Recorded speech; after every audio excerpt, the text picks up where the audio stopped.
នេះហ្មង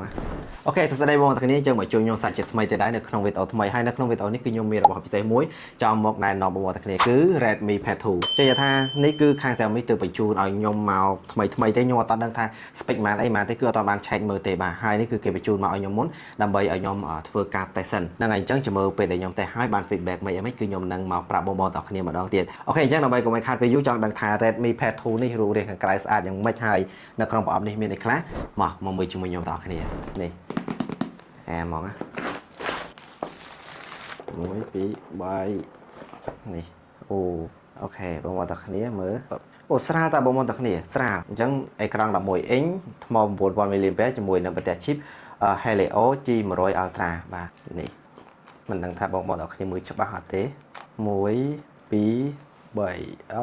វ៉ាវមើលទៅស្អាតខ្លាំងមែនតើហើយស្ដើងបាទអូខេអញ្ចឹងនៅក្នុងប្រអប់ហ្នឹងមកជាមួយនឹងដុំសាកមួយហើយជាមួយនឹងខ្សែសាកមួយនេះសភៅការណែនាំនិងសភៅធានាអីផ្សេងហើយនឹងមកជាមួយនឹងសម្រាប់ចាក់ SIM អូខេអញ្ចឹងបើយើងនិយាយពីពណ៌របស់ Redmi Pad 2នេះគឺមាន3ពណ៌យើងជ្រើសរើសបើនៅក្នុងដៃខ្ញុំនេះគឺជាប្រភេទ mint green មើលទៅស្អាតខ្លាំងមែនតើអញ្ចឹង Redmi Pad នេះអេក្រង់នោះគឺមានទំហំ11អ៊ីងហើយមានកម្រាស់ត្រឹមតែ7.36 មីលីម៉ែត្រទេនិងមានទម្ងន់ហ្នឹងត្រឹមតែ510ក្រាមទេបាទគឺស្រាលមែនតើបងប្អូនទាំងគ្នាបានចាប់បានដឹងថា Redmi Pad នេះស្រាលយ៉ាងម៉េចហើយមួយទៀតជាមួយនឹងបន្ទះ chip របស់ Redmi Pad 2នេះគឺជាប្រភេទ MediaTek Helio G100 Ultra បាទហើយសម្រាប់ RAM និង Memory វិញអញ្ចឹង Redmi Pad 2ដែលនៅក្នុងដៃខ្ញុំនេះគឺ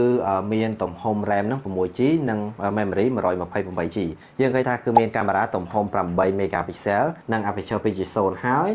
កាមេរ៉ាមុខនឹងគឺមានទំហំ5 megapixel ហើយមួយទៀតចំណុចពិសេសរបស់ Redmi Pad 2នេះគឺមានថ្មនឹងដល់ទៅ 9000 mAh ហើយ support ជាមួយនឹង fast charge នឹងបានរហូតដល់18 W